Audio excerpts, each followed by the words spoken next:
Good morning plus two class. आज पिछली video में हमने क्वेश्चन नंबर 11 तक किया था, लेसन नंबर 5 का बंगाल शैली वाला। तो आज हम क्वेश्चन नंबर 12 करेंगे, जो है बंगाल शैली की कमियों का वर्णन करो। इस शैली में कुछ कमियां भी थी कि जिस भी कार्य को किया जाता है उसमें कुछ अच्छाइयाँ और कुछ बुराइयाँ होती हैं। तो इस शैली में कुछ कमियां भी थी। प्रारंभ में तो चित्र बहुत ही आकर्षक व सुंदर थे। उन्हें इस शैली की प्रेरणाओं ने बनाया था, यानी कि इस शैली की जिन्होंने शुरुआत की थी उन्होंने इसे बनाया था, जिनमें अविंद्रनाथ ठाकुर, गगनेंद्रनाथ ठाकुर, असित कुमार हलदर, के वेंकटप्पा, नंदलाल बोस, शारदा चरण उकील आदि प्रमुख हैं। कि इन सब का नाम इनमें प्रमुख है जिन्होंने इस शैली को शुरू किया था। परंतु बाद के अन्य कलाकारों की कृति सही स्तर की नहीं बनी थी। कि जो बाद में कलाकार आए थे उन्होंने जो जो कृतियाँ की थी वो अच्छी नहीं थी। उनमें अजंता, मुगल, राजस्थानी आदि शैलियों की भद्दी नकल मात्र ही दिखाई देती है। कि उन्होंने जो चित्र बनाए थे उसमें केवल मुगल, राजस्थानी आदि शैलियों की नकल, यानी कि जैसे चित्र उन शैलियों में बने थे वैसे के वैसे चित्रों की नकल स्पष्ट रूप से दिखाई देती है। इन शैलियों की कमियां निम्नलिखित हैं, जिसमें हमारी पहली आती है प्राचीन कला का अभाव। इस शैली में अनेक घटिया चित्रों का निर्माण हुआ। प्राचीन कला से प्रेरणा का दावा करते हुए भी यह शैली प्राचीन परंपरा की निष्प्राण अनुकृति रह गई। कि जिसमें प्राण नहीं होते, जैसे कोई चीज होती है उसमें प्राण नहीं होते, उसी तरह से इसमें जो चित्र बने थे वो ऐसे ही थे कि उनके अंदर जान नहीं थी, कि वो आकर्षक नहीं थे। संयोजन, रंग योजना, भावों की उदारता तथा चित्रण विधि आदि में किसी भी पुरानी बातों को नहीं अपनाया गया था। सेकंड पॉइंट आता है हमारा पश्चिम कला का अशोभनीय मेल। इस शैली में कुछ चित्रकारों ने कहीं भारतीय चित्रकारी और कहीं पश्चिम चित्रकला का अशोभनीय मेल किया, जो कि बहुत ही भद्दा लगता है। कि कुछ चित्रकार ऐसे थे जिन्होंने इन दोनों चित्रकला को मिला दिया, जिसके कारण वह अच्छी होने की बजाय बहुत गंदी हो गई। धूमिल रंग योजना। इन समय के चित्रकारों में अविंद्रनाथ, नंदलाल बसु तथा वेंकटप्पा आदि को छोड़कर शेष चित्रकारों ने धूमिल रंग योजना अपनाई।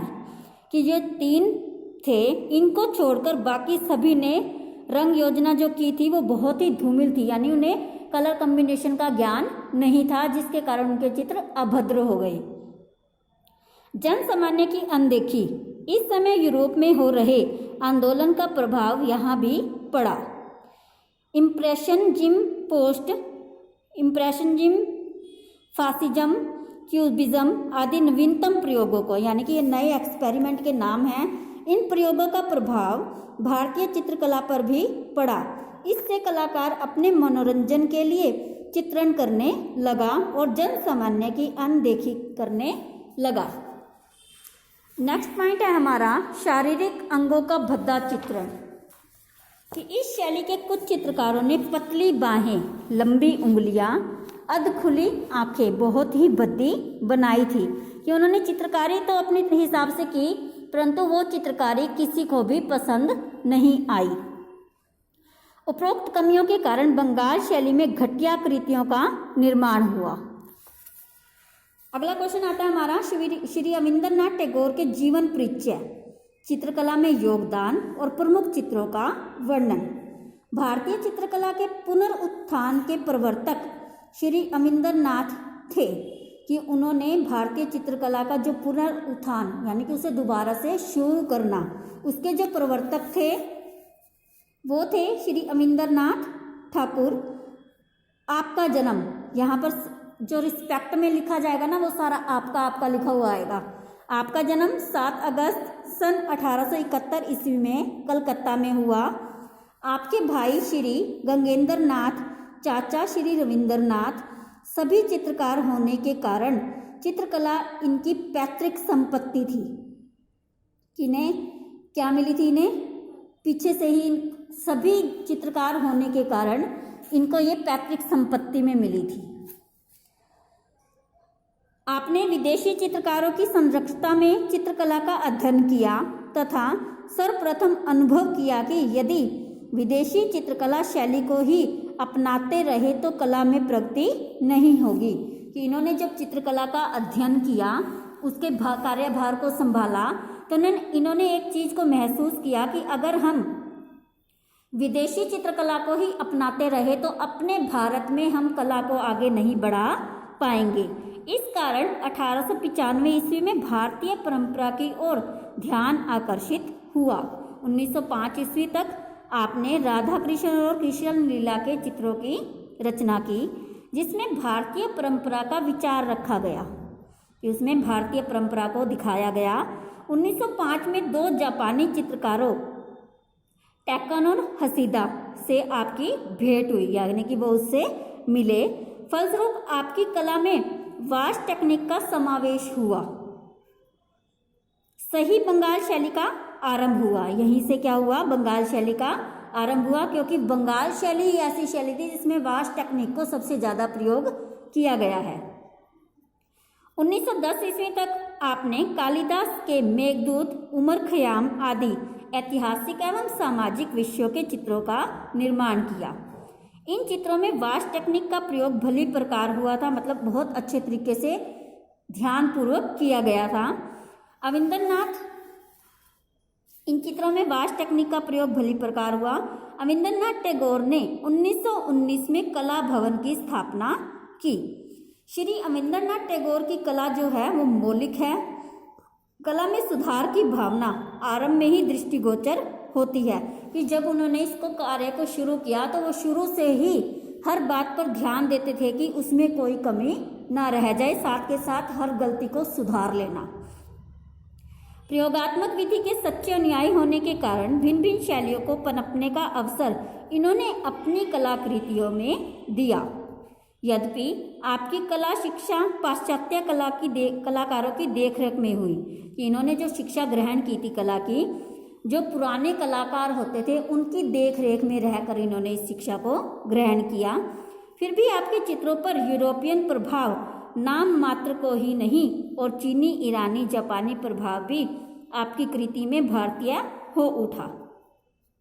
चित्रकला की प्रेरणा आपने अजंता की परंपरा से ग्रहण की, कि इन्होंने चित्रकला की प्रेरणा को अजंता से ग्रहण किया। अजंता की गुफाओं में जो चित्रकारी की गई थी वहाँ से उस सारे ज्ञान को इन्होंने प्राप्त किया। आकृति, अनुपात, आकार में अजंता आपका आदर्श रहा है, कि अजंता के चित्रों को देखकर इन्होंने डिसाइड किया कि हमें कितने प्रकार के, कितने अनुपात में और कितने आकार के चित्र को बनाना है। भावुक कलाकार होने के नाते व्यक्तित्व को अपनी कला में अधिक स्थान मिला है। लैंट्री का यह कथन अक्षरशः सत्य है। एकाग्रता और तन्मयता यानी मगन होकर, कि आपके चित्रों की पूरी छाप है। मगन होकर जिन कार्य को किया जाता है उसे तन्मयता या एकाग्रता बोला जाता है। शाहजहाँ का गुजरना आपकी एक अनुपम कृति है। चित्र का विषय करुणापूर्ण है, परंतु गति में तीव्रता नहीं है, यानी कि तेजी से उसको कार्य करते हुए नहीं दिखाया गया है। चित्र की सजीवता एवं रेखाओं की गति दर्शक को विभोर कर देती है, यानी कि चित्र इस प्रकार से बने हैं कि जैसे हम अपनी रियल लाइफ में जिस चीज़ को महसूस करते हैं ना, तो उनके चित्रों को भी वैसे ही देखकर हम उस चीज़ को महसूस करते थे। कुछ चित्रों में हास्य की रेखा भी विद्यमान है, जैसे पानी के बुलबुले बनाता हुआ बच्चा। अविंदरनाथ टैगोर के प्रमुख शिष्य नंदलाल बसु, असित कुमार हल्दर, हकीम मोहम्मद, देवी प्रसाद राय चौधरी आदि थे। इनके अन्य चित्रों में भारत माता, संध्यादीप, द ड्रीम ऑफ द ताज, माँ वियोगिनी, बुढ़िया, सखिया आदि भारतीय चित्रकला की अमूल्य निधि है। आपकी कृति को सभी कलाकार आदर की दृष्टि से देखते हैं। उनका देहावसान 5 सितंबर 1951 को हो गया, यानी कि उनका देहांत 5 सितंबर 1951 को हो गया था। उसके बाद आता है हमारा नेक्स्ट क्वेश्चन। आधुनिक काल के प्रसिद्ध चित्रकार नंदलाल बसु के जीवन और उसके प्रमुख चित्रों का उल्लेख करो। नंदलाल बसु का जन्म 3 दिसंबर, यहाँ पे जन्म में न पूरा आएगा ना, यहाँ आधा आएगा, 3 दिसंबर 1882 को मुंगेर खंडकपुर में हुआ था। उन्होंने 10वीं कक्षा तक शिक्षा ग्रहण की। इंटर की परीक्षा उनसे पास नहीं हो सकी।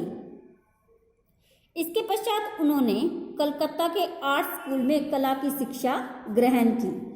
नंदलाल बसु उस स्कूल के उपाध्यक्ष अविंद्रनाथ के सबसे प्रिय शिष्य थे, कि सबसे क्लोज थे।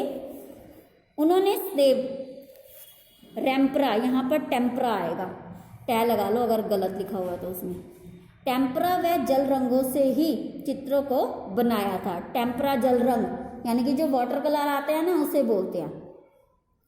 इनके द्वारा रचित प्रसिद्ध चित्र सतीश शिव विषपान करते हुए अर्धनारीश्वर, सरस्वती वीणा वाहिनी आदि हैं। ये इनके सबसे प्रसिद्ध चित्र हैं। नंदलाल बसु पुनरुत्थान काल के सबसे प्रसिद्ध कलाकार थे, कि जब कला का पुनरुत्थान हुआ, दोबारा से उसकी शुरुआत हुई, तो उसके सबसे प्रसिद्ध चित्रकार नंदलाल बसु थे। आपका जीवन सदा सादगी अपनाए हुए था, अतः उसका कला प्रभाव कला पर ही रहना स्वाभाविक था। आपकी कला विदेशी शैलियों से मुक्त रही, कि उनके अंदर जो था विदेशी छाप नहीं थी, सब भारतीय ही था। आपका मुख्य प्रेरणा स्रोत था अजंता।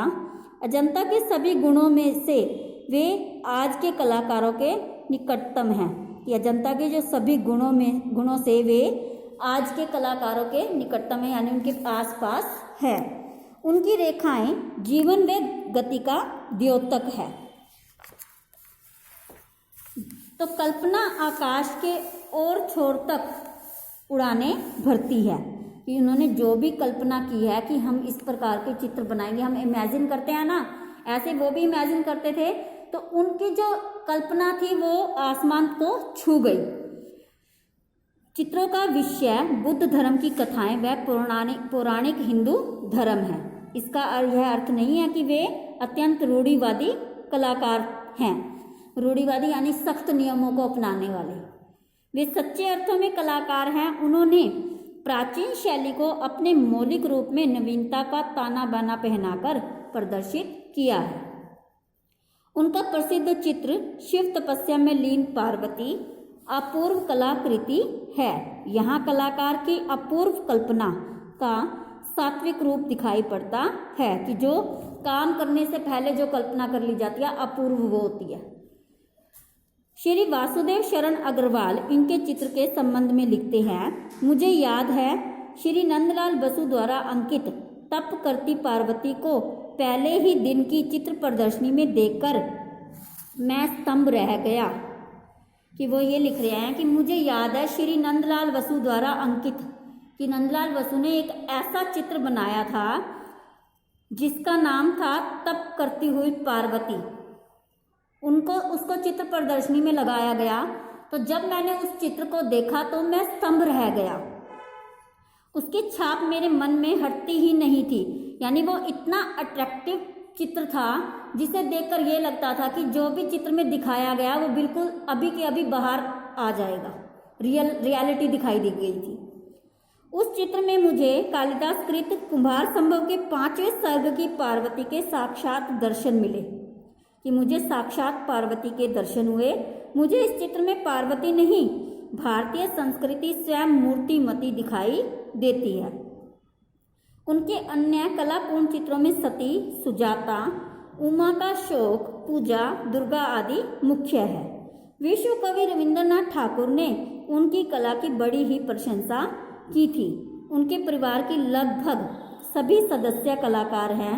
सन 1961 में सरकार ने उन्हें पद्म विभूषण की उपाधि से सम्मानित किया तथा ललित कला अकादमी में ताम्रपत्र भेंट किया। 16 अप्रैल 1966 को उनका देहावसान हो गया, यानी कि